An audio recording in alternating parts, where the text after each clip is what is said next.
Hello everybody, my name is Stephen Howson. This is performance analysis of Manchester United's 2-1 win at Old Trafford against Chelsea in the Premier League today. We're going to look at the things that made Manchester United get over the line, the sort of things that Jose Mourinho is doing a little bit different, and what it means for Manchester United going forward towards the rest of the season. So United started out in a 4-3-3, something that we've actually been crying out for so long. Play a midfield three, allow us to dominate the midfield in a game for a change, because that midfield for me is where Manchester United have lost some of the bigger games. It's even where we've not managed to perform as well in some of the smaller games as well. We sort of get overrun in midfield, we congest around the number 10 area, and we don't manage to get it over the line in the manner that we're supposed to be doing. So I saw the team selection, and I was happy seeing Matic, McTominay and Pogba. I thought, there we go, midfield three. There was a couple of things that I wasn't so happy about, namely the fact that Sanchez and Martial were in the front three. And at first, when I saw that, I was like, it's going to be Martial on the right again, because that's what we've seen recently. Since Sanchez's arrival, we've seen Sanchez played on the left, and people like Martial or Rashford have been pushed over to the right-hand side. I also wasn't too hot on the defence. I think that entire back line, to be honest, from Valencia, who's having a very solid time as a right fullback, to Young on the left, everybody in that back four has got mistakes in them. And while I think Lindelof has been vastly improved since he joined Manchester United, there's still errors in his game. There's errors in Smalling's game. And any one of those could lead to an error that costs us the game in a game like this, which was probably always going to be tight. I actually, when I saw the starting 11, and I thought it was going to be Sanchez on the left and Martial on the right, I thought 1-1. That's what I was sort of thinking. I was thinking, I can see us scoring against this Chelsea side. I can't see us keeping a clean sheet. But I didn't know if United would have the impetus to go forward. I didn't have the confidence in them, to be honest, after the recent games. But obviously we'll get to that, and I was wrong. So we'll get to exactly how that worked and how that went down. So as I said, wasn't really happy with the defence. Smalling, I understand the selection because there's not many other options. I do think there is options, but there wasn't many other options. Bailly obviously isn't fully match fit. Ashley Young, I don't understand that one at all, because I think Luke Shaw, at least from a defensive aspect, is better. And I definitely think that's something that we can improve on instantly, to be honest. So I'm not trying to be negative here. This was just my initial reaction, is that the forward lineup has got potential. If we play Sanchez on the right, maybe, and Martial on the left, then we're going to be good, but I didn't expect it. I was pretty happy with the midfield three, but as I said, I think there was errors in the back line. Again, not trying to be negative, just my immediate reaction to the starting 11. But I thought if we play to our strengths, when you look at that on paper, you see Pogba, you see Martial, you see Lukaku, and you see Sanchez, you go, that's some players that can actually make a massive difference in the opposition half and in the final third, and actually win the game for Manchester United. If we play to our strengths, then we've got this. So the game starts, in the first 10 minutes or so, we do look like we're in a 4-3-3, and we was wrong. Martial is on the left, Sanchez is on the right. Everything else looks like a pretty traditional 4-3-3 from Manchester United. Sweet, let's see how this goes. Now, 10 minutes or so, maybe 15 minutes or so into that, you start to see Sanchez come a lot deeper. You start to see Martial sort of cut over to the right-hand side. So not Martial, Lukaku cutting over to the right-hand side. And you're like, okay, this is a bit strange. Is it a completely free role for Sanchez? Is he devoid of defensive responsibilities? No, because actually when they're attacking, sometimes we're seeing him line up on the right. And I was like, what's going on here? Is it a 4-4-2 diamond with Sanchez sitting at the top of that midfield three, but in the number 10? And we're seeing Lukaku and Martial as a forward too. Well, Martial sort of stayed over to the left a little bit. If he was playing as a second striker, he didn't really occupy the right sort of position for that. However, actually, we're going to get to that in a second. So, United was looking to invite pressure. We was allowing Chelsea to have ball up until just inside our half. Once they come inside our half, that was our trigger to start pressing. And I thought we did that quite well. I thought the midfield held. The midfield three definitely held. What Chelsea was looking to do was spin it out to the right-hand side and either target Ashley Young, or maybe they just felt like they were strongest down that side. Maybe they was looking at switch play, because they was quite focused over to their own left. They would bring it into midfield. They wouldn't try and go through our midfield. They was trying to go round it. They had quite a lot of success getting in behind Ashley Young. Moses especially getting in behind Ashley Young, and then they was trying to put in a cross behind our defence. That was what I was noticing for a lot of the first half. That seemed to stop a little bit in the second half.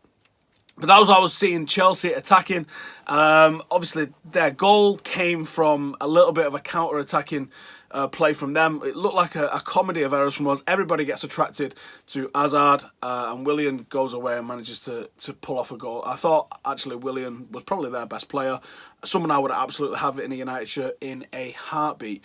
But what Manchester United was looking at doing in the first half, illustrated by the fact that you can see Lukaku and Martial staying on the halfway line. We was looking to spread their three centre-halves. We was looking to get around the outside of their wider centre-halves and then maybe come inside on the back of that. There was a player on about the 25-minute mark where Pogba broke away with the ball. I thought he was a little bit late in releasing the ball over to Martial. And then Martial was crossing it in for Lukaku. Now, if that's something that Manchester United are planning on using in some of the big games in Europe and later in the Premier League season, then it's something that I think that we can develop and work on. And I think it's going to be quite effective for us. I was pretty impressed with it. Didn't manage to get the job done in the first half. We obviously managed to get an equaliser. Lovely bit of play from Lukaku. And we start the second half. So the second half, there's been no changes. There's been no substitutions, at least. The formation looks around about the same. It's starting to maybe not look like a 4-2-3-1 now. And it's starting to look like what the average position map sort of shows it as. And that's a 4-2-2-2 with very high press forward fullbacks. And you see Ashley Young's positioning in here. Not ideal, considering they was targeting him. He's a little bit high up. Valencia's quite high up on the other side, but you see the strength down the centre of that. And in the second half, it did look a lot like Pogba and Sanchez was sort of playing as a bit of a pair of number 8s with McTominay and Matic almost directly behind them as a pair of number 6s.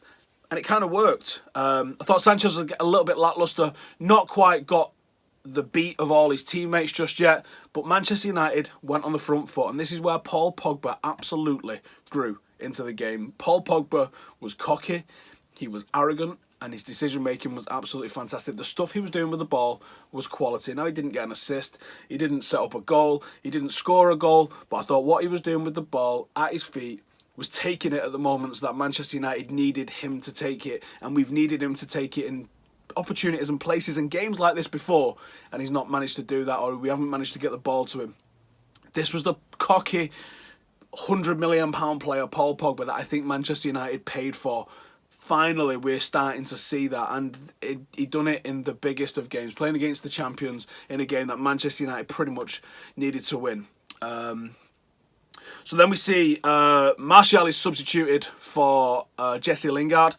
And when Jesse Lingard comes on, you see Sanchez move up to be alongside Lukaku, and Jesse Lingard occupies that second number 8 kind of role, and he does such a fantastic job of chasing and harrying down. One of the things that I actually thought might give him the start today, because he was like that, this fixture last year, Rashford and Lingard was used as two forwards that pressed, and they did it fantastically, and they put the centre-halves under so much pressure that they would give us the ball all the time. So I actually thought that you might see Jesse Lingard in this game, but the usage of him from Mourinho today, bringing him on with half an hour to go and allowing that energy that he's got, which is high energy from minute 1, it's definitely high energy from the 60th minute, to really put Chelsea under a little bit of pressure. And the winner eventually came through Jesse Lingard after a lovely little bit of play where Lukaku's been stood still. He has to beat a man. He's throwing step-overs in like his original Ronaldo. But then he puts in an absolute fantastic cross. How much of a nightmare is it that probably the best crosser of the ball that we've got, and some of the chances that he created this season, is Romelu Lukaku, because that is the exact guy that you want on the other end for it. But essentially, Lukaku's finished the game today with 1 goal, with 1 assist. He's beaten the club that he used to play for, and he's put Manchester United in a driving seat to finish second. There is a lot of positivity to take from this game, especially because we needed to be stepping up. We needed to beat a team in and around the top 6. We needed to do that. And the fact that we've gone out there and we've done that, and we did it on the front foot. We didn't shithouse our way. Yes, we played counter-attacking football at times, but this is the nature of what happens when two big teams clash against each other. We certainly didn't park the bus. We played to Manchester United's strengths today. I thought Pogba was fantastic. I thought Scott McTominay was one of the best performances I've seen from him in the United shirt at any level, actually. I think he might have influenced this game more than I've seen him influence games in under-23s. He was fantastic. He made Eden Hazard gets substituted. Well done, Scott McTominay, for that. I thought Matic was looking a little bit more like the player that we signed. But the bottom line for me is Manchester United owned the midfield. So many times that we've seen Manchester United bullied in midfield or bypassed in midfield. Manchester United owned the midfield today. And because we owned the midfield, we owned the game. Now, someone's going to point and say Chelsea had a lot more possession, or Chelsea had possession because we allowed them to have possession in the areas that we wanted them to have possession. And when we decided we didn't want them to have possession no more, we pressed from the front and we took possession off them. Manchester United played this game brilliantly. Now, yes, they had a couple of chances towards the end of the game. That's the nature of the game when you absolutely go for it and you throw caution to the wind. United had our chances as well. I mean, Lukaku's overhead kick, if that goes in, I was going straight home. I was going to leave the Stretford end and just leave straight home with no pants on. This is a great game for Manchester United. And what does it mean for us going forward towards the end of the season? Well, Liverpool is the next team that we face at Old Trafford, or in the league. It's the next team that we're facing at Old Trafford in the league.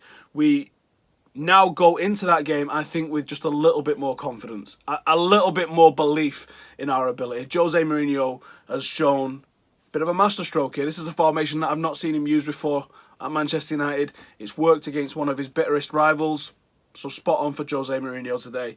Paul Pogba, was it the fact that he got dropped by Jose Mourinho which made him step up this time around? Was it the little bit of a break that he's had? Was it the fact that he's just decided to turn up in a big game like this? If he decides to turn up against Liverpool, then they're in for a shock. Romelu Lukaku getting a goal against the teams that he says he can't score against. The stage is set for him to do the same against Liverpool now. I think we walked past Sevilla. I thought they was pretty bad, matched only by ourselves being horrifically bad. And I think Manchester United now push on. We get through Sevilla, and I'm actually confident. There's teams that we can beat. I fancy us to beat Chelsea over 2 legs. I fancy us to beat Spurs over 2 legs. I think we beat Liverpool over 2 legs if you want to draw us with most of those. City, I'm not so sure about. I wouldn't like to face them in the next round. But if we progress through the next round, we are in a semi-final. Now, I don't put us as being anywhere near the top 4 sides in Europe, but that's where we find ourselves should we manage to get through Sevilla and we manage to do whoever we get over 2 legs. And once you're in a semi-final, I think it starts to come down to nerves there. And I would have nobody else except Jose Mourinho in my corner for that. If we get a favourable draw, who knows? Then you're in a final. And then it really is down to bottle. And then it really is down to who turns up on the day. So am I saying Manchester United are going to win the Champions League? You goddamn... No, I'm not. I'm not getting that carried away. But I do think it gives us a little bit of positivity going into those games. Because you know what? After that Sevilla game, after what happened at Tottenham, after some of the results that we've had in the last 5-6 weeks, I wasn't confident. I was looking at the rest of the season and going, I don't know how we get some positivity from here. But actually, a good result here today. You know, we might find ourselves in an FA Cup semi-final pretty soon. Find ourselves in the final. I make us favourites to win the FA Cup out of the team who's left in there. So bring it on. Let's win the FA Cup. Let's get to the quarters and semi-finals of the Champions League. And then who knows what happens. And if we can just stay ahead of the rest of the pack and finish second, then that, my friends, is progression. And that is all you can ask for after finishing 6th last season, as everyone likes to remind us. Anyway, thank you for watching. Make sure to hit that subscribe button. I've got some absolutely amazing podcast guests coming for the warm down, so you don't want to miss those. So make sure to hit the notification. And if you'd like to support the podcast a little bit further, then all you need to do is hit the link below. Check the Patreon out, and if you would like to, then come and donate. You're going to get some behind-the-scenes stuff. You're going to get early access, and you're also going to get access to a Patreon members-only group. So come and check it out. You're going to get loads of behind-the-scenes videos and extra videos and exclusive videos that only go out on Patreon. So just have a look and see what you think. It's like buying us a pint. Nice one. See you in a bit.